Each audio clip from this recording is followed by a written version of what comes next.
மக்களவை அப்புறம் சட்டமன்ற தேர்தலில் திமுக கூட்டணி தமிழகத்தில் பெரும்பான்மையான இடத்தை கைப்பற்றுவாங்க அப்படிங்கிற மாதிரி லயோலா காலேஜோட முன்னாள் மாணவர்கள் நடத்தின கருத்து கணிப்புல இப்ப தெரிய வந்திருக்குது. மக்களவை அப்புறம் சட்டமன்ற இடைத்தேர்தல் நெருங்கியிருக்க இந்த நேரத்தில் மக்கள் பண்பாட்டு மையம் அப்புறம் லயோலா காலேஜோட முன்னாள் மாணவர்கள் சேர்ந்து நடத்தின கருத்து கணிப்போட முடிவுகள் இப்ப வெளியாகிருக்குது. அதுல தமிழகம் அப்புறம் புதுச்சேரியை பொறுத்த வரைக்கும் திமுக கூட்டணி 27 33 மக்களவை தொகுதிகளை வெற்றி பெறதுக்கான வாய்ப்புகள் அதிகமாக இருக்கு அப்படிங்கிற மாதிரியும் முடிவுகள் வெளியாகிருக்குது. அதிமுக கூட்டணி 3-5 மக்களவை தொகுதியில் மட்டுமே வெற்றி பெறும் அப்படிங்கிற மாதிரியும் கருத்து கணிப்பில் சொல்லப்பட்டிருக்குது.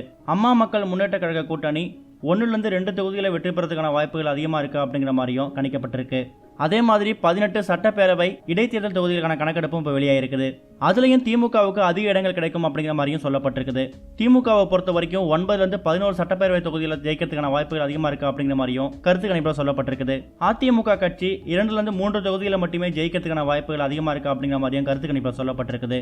அம்மா மக்கள் முன்னேற்ற கழகம் 3-4 தொகுதியில் வெற்றி பெறதுக்கான வாய்ப்புகள் அதிகமாக இருக்கு அப்படிங்கிற மாதிரியும் கருத்து கணிப்பில் முடிவு வெளியாகிருக்குது.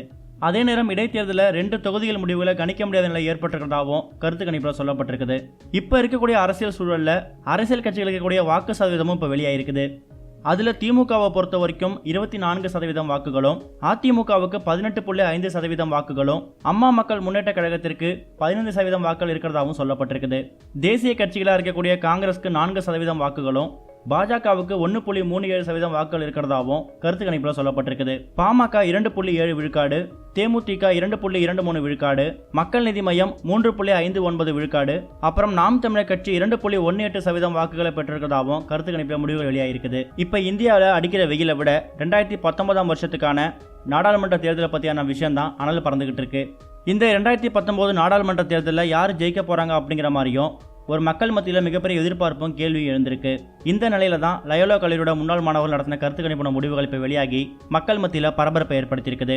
இதுல கவனிக்க வேண்டிய விஷயம் என்ன அப்படின்னு கேட்டீங்கன்னா, லயோலா கல்லூரி நடத்தின இந்த கருத்து கணிப்புல நாம் தமிழர் கட்சி முற்றிலுமா புறக்கணிக்கப்பட்டிருக்கு அப்படிங்கிற மாதிரியும் தமிழ் சார்ந்த மக்கள் அவங்களோட ஆதங்கத்தை தெரிவித்து வந்துட்டு இருக்காங்க. அது மட்டும் இல்லாம திண்டுக்கல், கோவை, சென்னை, வடசென்னை இந்த 4 தொகுதிகளில் நாம் தமிழர் கட்சிக்கு வெற்றி பிரகாசம் அதிகமாக இருக்கு அப்படிங்கிற மாதிரியும் மக்கள் சொல்லிக்கிட்டு இருக்காங்க. அதனால இப்போ வெளியாகக்கூடிய கருத்து கணிப்போட முடிவுகள் நாம் தமிழர் கட்சி சேர்ந்தவங்களுக்கு ஒரு ஏமாற்றத்தை கொடுத்துருக்கு அப்படின்னு தான் சொல்லணும். பொதுவாகவே சீமான் அவர்கள் அடிக்கடி சொல்ற விஷயம் என்ன அப்படின்னு கேட்டீங்கன்னா, இப்படி நடத்தப்படுற கருத்து கணிப்புகள் வெறும் கருத்து திணிப்புகளாக தான் பார்க்கப்படுது அப்படிங்கிற மாதிரி அடிக்கடி சொல்லிக்கிட்டு இருப்பாரு. அப்படிப்பட்ட ஒரு விஷயம் தான் இப்போ நடந்திருக்கு அப்படிங்கிற மாதிரியும் சொல்லப்பட்டிருக்கு.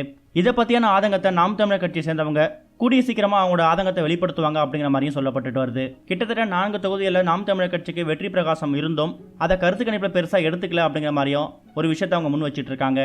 இதை பற்றி நீங்கள் என்ன நினைக்கிறீங்கன்னு உங்களோட கருத்துக்களை கமெண்ட்டில் போஸ்ட் பண்ணுங்கள். இந்த வீடியோ உங்களுக்கு பிடிச்சிருந்தா லைக் பண்ணுங்கள், ஷேர் பண்ணுங்கள். கனெக்டிங் டிவியோட அப்டேட் தெரிஞ்சுக்கிறதுக்கு சேனலை சப்ஸ்கிரைப் பண்ணுங்கள்.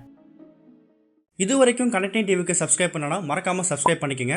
உடனடி அப்டேட்ஸ் பெறுவதற்கு நோட்டிஃபிகேஷன் பெல்லையும் கிளிக் பண்ணிக்கங்க.